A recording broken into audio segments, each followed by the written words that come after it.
Today I'll be here to summarily and make an attempt to present to us the title of today is going to be God's power working in us. And I will start the sermon of today by giving my story, a brief history of how I found myself here today, and hopefully by the end of the sermon today I will have impacted somebody's life, or they will have a different thinking of how life is. So many years ago, barely 22, many years ago, I joined high school. And by the time I was in high school, God started his work in me. So you'll find that at the time I was getting in high school, God had a particular purpose that I didn't know of. Got in high school, the first time, it's going on smoothly. By the time when we are breaking in for our midterm, something happens, very peculiar, which I complained about to God. Why? Because I did not know its impact in my life. So one day we're in Tala, we are going to our homes we are breaking for our midterms. Then something happens, which is I get arrested. Why? I was in Tala in the wrong time. See? So wale who know high school and how high school life is, when you're in boarding school and when you're breaking up for midterms, lazima kwanza mpatane mjuane nani mwanaume kidogo. So people started fighting. I didn't know Tala. Furthermore, I'm new here. I do not know anything that happens in this town. So what do? I just stay aimlessly. What happens? Karau comes and arrests me. Why? Because I did not know where I was. What did I do? Started complaining. Because I did not know what this arrest means. Because who wants to be arrested? No one. See? So I'm getting in it. I'm there for some few hours. Dad comes, picks me up. I start complaining. Oh, Dad, I don't want this school, nini, and stuff like that. I did not know what was coming in forth as time goes by. It's like a sword. How is a sword built? In high temperatures and high intensity. That is when good things are coming. Why?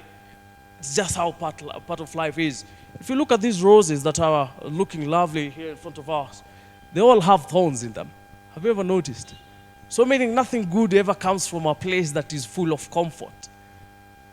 So God started his work in me. I started complaining, I want to be transferred and stuff like that. But also God had a purpose for me. So I come in, spend a few hours, kidogo, Dad comes, picks me up. Then later on, I go home. I'm like, God, no, I don't want to be in this school, Bana. What are you doing? I mean, I didn't work so hard for me to come and be in such kind of an environment. Then later on, life continues on. Form 2, I become the class rep. Form 3, I become the school secretary general. And by the time I'm finishing my Form 4, I became the school president. But if I complain, no, when I was complaining, I didn't see what God was doing at the end of it. See? Sometimes what you will be given forth, instead of complaining, learn the lessons that are going to be coming from them. And guess what? That was not the last point. I ended up becoming the sub-county chair of Kangundu sub-county. And at the end, I finished as the treasurer of Machakos County. In honor and glory of God. By the time I think I was 17 or barely 18 years, by the time I was doing that. And transitioning on to campus, I also went to campus politics. I became whatever I became there. And God has been faithful. At the end of the year, I'll be graduating from me studying that. And we see what God has in store for us. Mind you, I think I'll come here later on and tell you what I have been doing aside from academia. That's why I always like my preaching has always, or my calling has always been to what is really your purpose for God's people. What is really that what God called you for? See? So today as we dissect, as we come forth, and as I bring forth the word of God today, I would wish that as you're seated there, may you kindly think through the process and know what really your calling is and what is the impact that you're going to leave as a footprint as you're leaving this earth. So welcome to the service of today. We're going to have the We are going to dissect the book of Ezekiel 31, verse 1 to 9. So every time a human being is given an assignment, what's the first thing we do? Complain. Good example is Moses. Moses lived in the house of Pharaoh for so many years, since when he was a child and he wanted to be killed. That time there was an ostracization of the firstborns of Egypt, and he was one among that he wanted to be killed. So what does God do? Takes him out of the land. His mother put him in a canoe. He's taken. The daughter of Pharaoh sees him, or the daughter of the ruler at the time sees him, brings him forth to the palace. At the end of it, killed a man, grew there, had education, then later on he killed a man, then he had to flee away. Then God later said that I have seen enough, my people have suffered enough, and now I want you to go and bring them forth from the captivity that they were in. You know what Moses says? God, I am incapable. Why? I'm not an eloquent speaker. We are forgetting that God knew that when he was coming to you. Do you think that God does not know that your one eye is not seeing? Do you think that God does not know that you're barren and you need to have children? Do you think that God knows that you don't have the business etiquette for you to start your own business, but at the same time he keeps on pumping ideas in your head so that you can bring them forth to his people? Do you think that God does not know that you have some certain capabilities as a human being? By the time he's giving you his assignment, he knows clearly that you do not have any resources, you do not have any ability to do it, but you have to do it. Why? Because he knows it. He just knows it. See? So every time that a human being we are given an assignment, we normally complain. That is one thing that I came to know. And that is one thing that, if you look at the Bible characters, they all have one thing in common. They will always complain.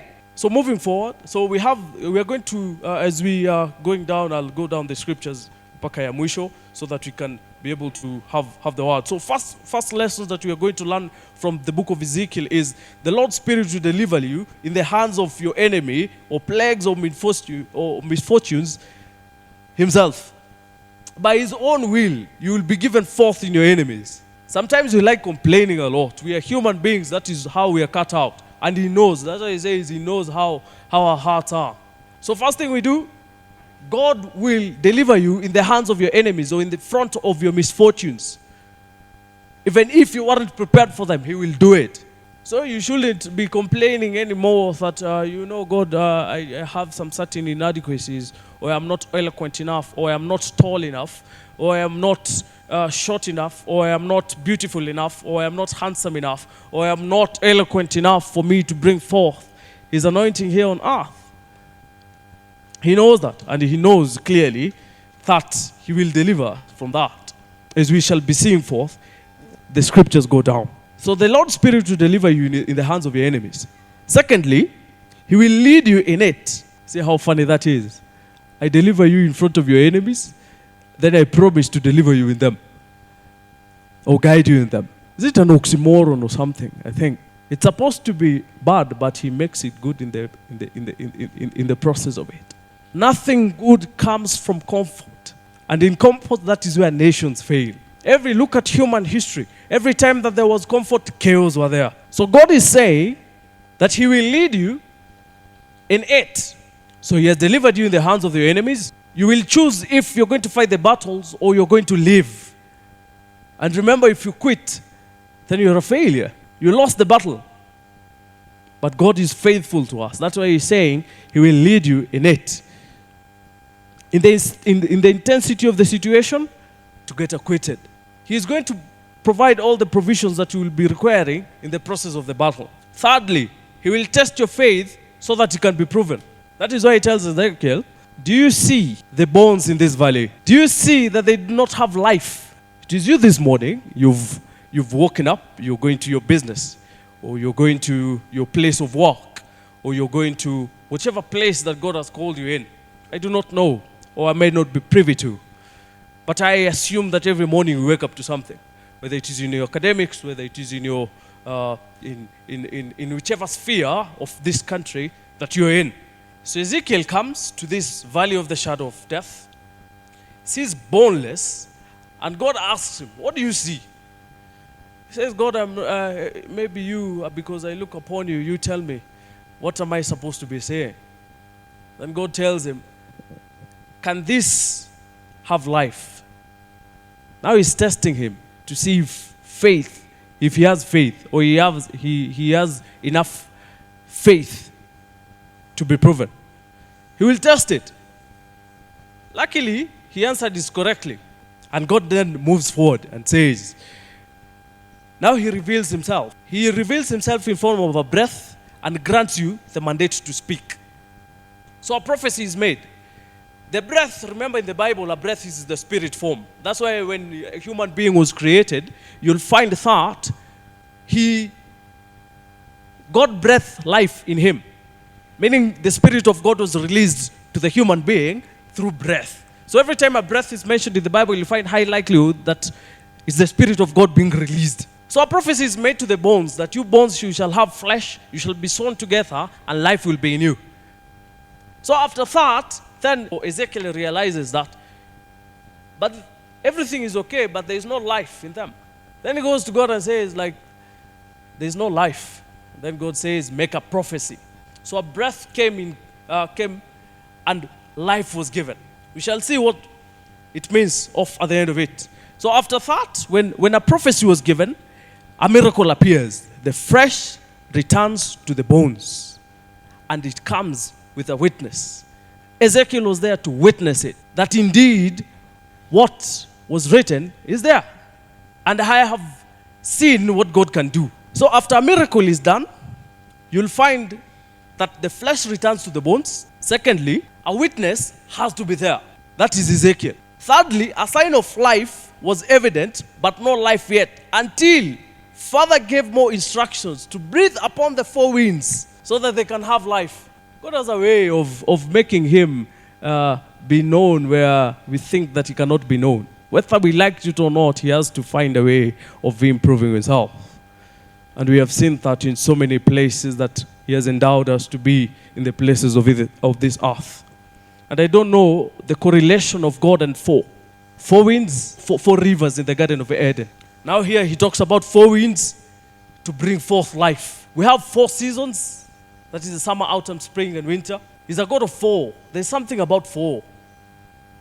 And God, I do not know what it is, but maybe over time I'll be privy to the kind of information I have. The 6th point that I will want you to carry home is the restoration of the house of Israel, and prophecy was made for life, and home was given to them. Think of the time they had suffered very crucial defeats in the war front, and they were in the valley of the shadow of death, and God is bringing forth Ezekiel and seeing these bones lying there lifeless. They had no bone, or they had no meat in them, and says, you can prophesy to them and I'll give them life. So they come, after God has given them life, he now wants to settle them somewhere, and he's giving them land. He restores the people of Israel, and life is given to them, and a home eventually is given to them. And it shall be known that he wants to prove himself in something. He will always find a way of doing it. Sometimes the problems that you're facing in this life, God wants you to have an honor. He wants himself to receive honor and glory for his word. That's why we have our brother here saying that he had a struggle over time. And God, what did he do? Proven himself over time. That is why he always has to give you a testimony, because if everything is handed to you in the silver platter, you will not notice his presence. It's like the air we breathe here. It is in circulation. It is in plenty. Until the time that is not there, that is the time you realize its value for your survival as a human being. God sometimes steps aside and let you have the situation by yourself to see if you can really manage by your own. That in leadership is called laissez-faire in French. You'll find that in that period, it's like a free reign, like you do. Then we can see what you can be able to accomplish as a human being. Then he comes, that's why I said, he will deliver you in the hands of your enemies. But he's kind enough. He does not just deliver you in the hands of your enemies, then leaves you in it. He goes you through them. See? The white man, when they were coming, you didn't know if they're coming. True or false? But God made sure that you're there at the right time. That's why he said God speeds, God's timing. You've only been in the fire for a few minutes and you're complaining and you say, oh God, please take me out. The temperatures are getting even worse. It's going to be worse every time. Remember, diamonds are crusted in very high temperatures and in very high intensity. It's only negative something degrees Celsius and you're complaining and say, hey, God, man, you take me out of this fire. You're not even be crafted enough to be called a diamond yet. And you want people to associate with you and call you successful, yet you have been running away from every assignment that was given to you every time that God presented to himself to you. So what have we talked about today? Very simple thing. I'm going to have a review so that you can be able to see where we are coming from, where we are headed, where we are, and what really God is calling you for. So you'll find that He will land you in the hands of your enemies. He will guide you in it. He will make sure that His presence is felt in that particular area. He will make sure that you understand His will for you as a human being. He will restore the bones, the dry bones, and He will give life to them. At the end of it, He will make you go back to home. He will give you a home, a resting place. And then He will say that they will know that I, the Lord, I have done it. Meaning a testimony is being made of what God did in your absentia or in the absence of your enemies. In the spaces that I find myself in sometimes, you'll find most of the conversations revolving around what you know. Right now we're in the era of AI, we're in the era of machine learning, we're in the era of so many things that are happening in the field of tech. And you'll find that over time, a lot of businesses or a lot of people, a lot of jobs are going to become obsolete. If you're not equipped well, you're going to be out of the job market in a very short time. But if you're equipped, you're going to be there for a very long time. It is said in the same Bible, it is written that, be ye, do not conform to the patterns of this world, but be transformed in the renewal of your mind. It all starts upstairs. And there's another person who said, I dare say, and I'm sorry for using a strong word here, you're only as wise as what you know and as foolish as what you do not know. So every time that you do not know something, that is how foolish you're becoming. But at the same time, if you continue knowing, that's how wiser you're going to become.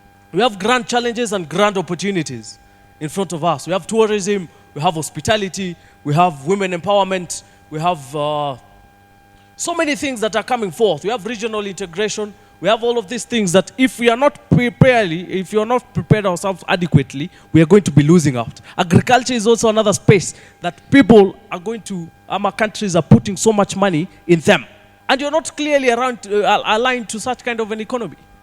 In the next 10 years, 20 years, you're complaining, oh, my work became obsolete. Why? Because you didn't prepare yourself correctly for you to face the battles. A battle always has to be there, and it must be won in every regard, whether we liked it or not. Lastly, as come to the closing of today's word, I will finish by saying this. If you are called to be a lawyer, please do so like Shakespeare wrote his poetry, or King Solomon wrote his poetry. If you are called to be an orator, please do so as Martin Luther King Jr. did with the labor movements in the United States. If you are called to write songs, please do so like Marilyn Monroe in the United States did so in the 60s and 70s. If you are called to sweep, please do sweep like Thomas Sankara of Burkina Faso, who fought for the liberation of his people. If you are called to preach, please do so like the people that God called for to speak at the times that we were called or we were never on this earth. Look at the time of Hitler and Mussolini of France, of Italy. They were called to do their leadership or their speaking or their oratory skills at the time. They might have used them wrongly, but everyone has a talent or everyone has a purpose that God called them for. What is your talent? What were you called for? What is this skill that God endowed you that even if you go to school, you can never forget about it? What have you really given out to the world with the little years that God has endowed you to be on this earth? How many lives have you brought forth in His kingdom? And I remember one time there was this story or there is this narrative that is out there that Christians we've taken advantage of, and we ought to be ashamed with it because we have wrongly interpreted that word. think Jesus Christ, when he was departing, said, "Go ye and go ye and become fishers of men, bring forth men in his kingdom." It doesn't mean that you have to stand here in the pulpit and pray and preach so that people can become of his kingdom. No, it is in the little spaces that you find yourself into. Whether it is in business, make sure that if you're having a business acumen, make sure that so many people in your area have become as good in business as possible as you are. Make sure if it's in the field of engineering, make sure that you have some people in them that are becoming as good as possible because you're in that field. That is how you bring forth his kingdom here on earth as it is in heaven. Call for the weak. Try and understand how God power works inside us. Do not be ashamed every time that that something is drawn in you, then you start complaining. Please do not shy away. God will grant us peace. God will grant us mercy. God will grant us all that we need so that we can occupy his kingdom till he comes.